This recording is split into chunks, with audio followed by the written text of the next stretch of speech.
Thank you, Pooja. A very warm and pleasant morning to everyone present here.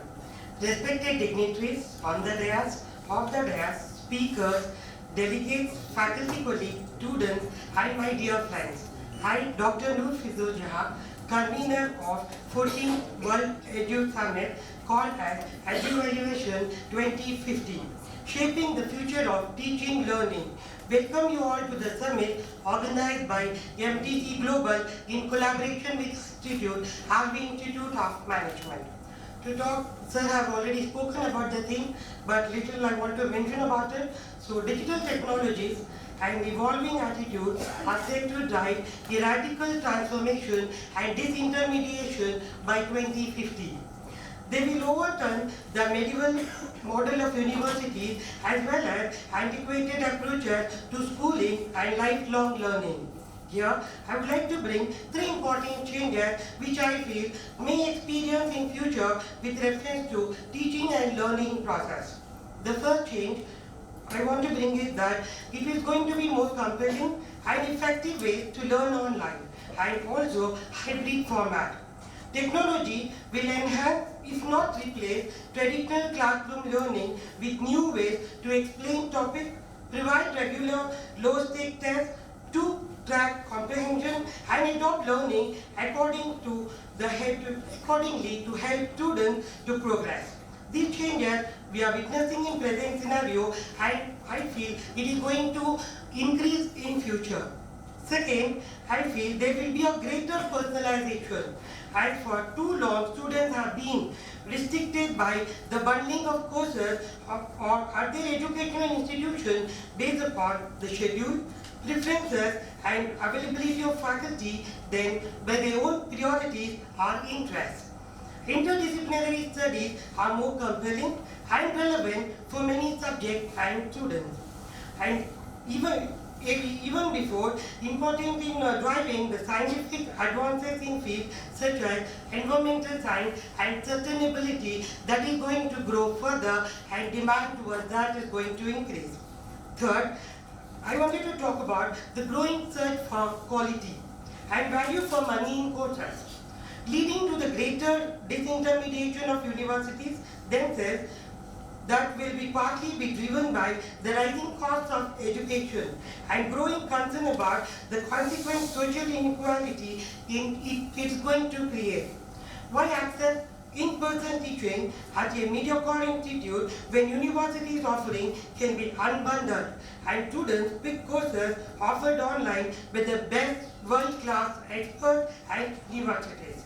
Breaking up delivery in this way will require the greater flexibility in the regulation of Indian education system as well as the universities, marking and granting of qualification and willingness by the best teachers and their universities to share.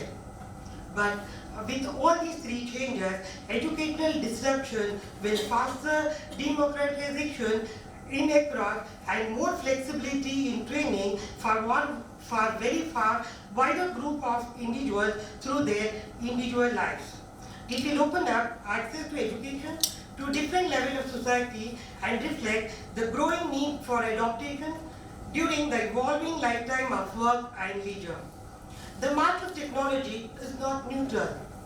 While it has benefits, it will also bring many practical and ethical questions like alienation through limited human interaction, the risk of violations of privacy in learning, and the wider stresses of mental health will all require the balance of more human and human touch. That will spark demand for new form of in-person contact, new experiences during periods away from work or home. And new farmers, partly disconnected from farmer learning, are connected to the different ways. That is where some of the greatest innovation and human creativity will be required. Today, we are here not to predict the future, but to create it. Together, we have the power to shape a world where learning is boundless, education is a lifelong journey, and every individual can realize to their full potential. So with this note, I would like to, as a convener, it's my duty to take this opportunity to express my heartiest gratitude to Professor Bholanath Datta sir, founder and president, MTC Global, chairman, Global Entrepreneurship Group, to collaborate with us and make this day possible. Thank you, sir. I also express gratitude to all delegates. I also express gratitude to all delegates and speakers for coming all the way to our institute. It is really truly a privilege to have you all among us today. Thank you so much. I thank our management, Sri Rashtriya Shikshana Samiti Trust, for the support to organize this event at our institute. I also thank our director, Dr. Pruchutam Bansal, who is there throughout the summit, helping us, guiding us, and making this possible. Thank you, sir. I thank all our teaching and non-teaching staff of RVIM for working tirelessly to make this event a grand success. I thank each one of you for your contribution. I also take this opportunity to thank our media persons, those who are here today to cover the event, and our sponsor of this event, ITC. They are there with us today, so for their contribution to this summit. This is a great platform which will add great value to all of us. I insist all of you to leverage the learning opportunities from all the renowned speakers of the day who have come from different parts of the world to enrich your knowledge. I wish you all the very best and happy learning. Thank you.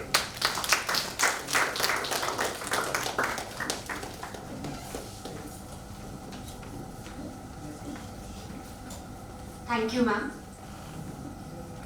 Today we also have with us a guest who has graced this event by coming all the way from Thailand. It gives me immense pleasure to introduce to all of you Dr. Vijayanan Ratnavibhusam. Dr. Vijayanan is a thought leader and extended her service across the globe in higher education space. Presently, she is working as a Dean of the Faculty of Business Economics and Communication, Naresuan University, Thailand.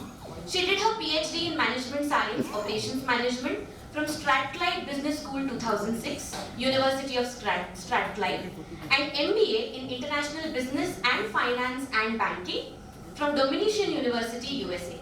She has in her credit many research papers in reputed journals and has also authored many books. She has received many prestigious awards and honors across the globe. Thank you for gracing this event, ma'am. I welcome you heartily on behalf of RB Institute of Management. I kindly request you to deliver the keynote address.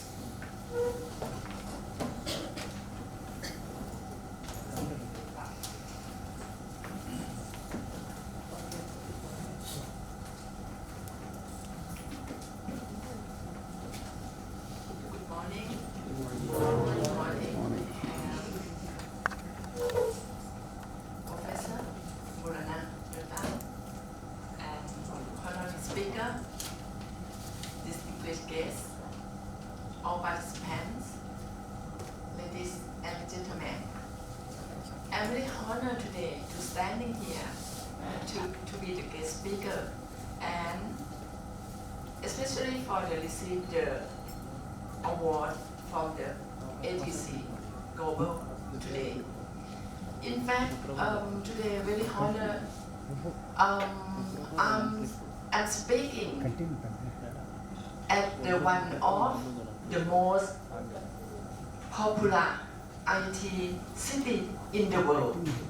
It's Bengaluru. So I'm very honored today.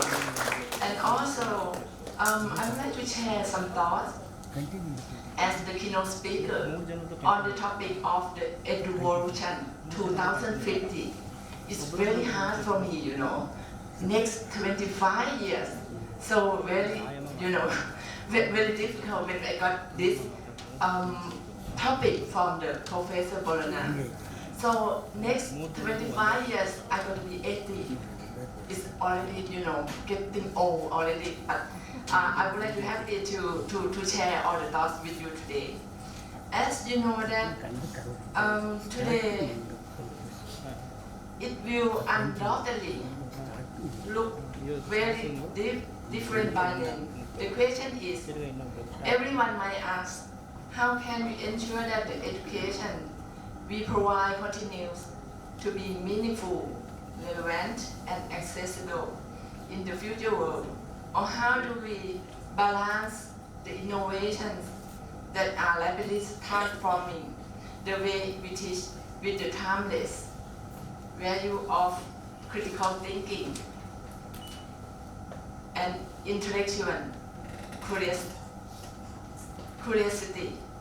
In many ways, I believe the answer lies in adaptability. We must embrace change, not the threat, but as an opportunities.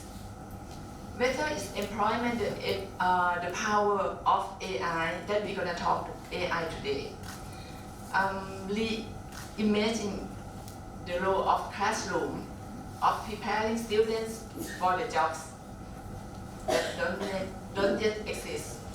Our challenge will be to remain flexible, innovation, and above all, focus on the human element of the education.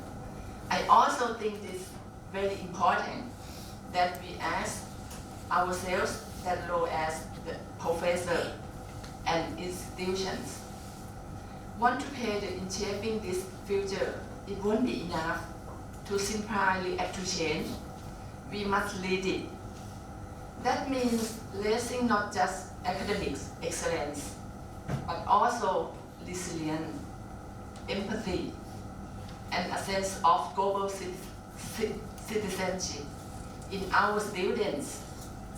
So, as we look to 2050, I encourage us all to be bold in our vision and mission, push the boundary of what higher education can be. Thank you once again. So, for this incredible honor, and I look forward to exciting discussion we'll have today. So before I will start about the presentation, I would like all of you to just a quick have the video. Actually, it's 12 minutes, but I'm gonna skip part by part. So it's going to be 6 important parts, but you can see the video first. But I don't know how to, maybe it's okay then. So yeah, you can turn the lights.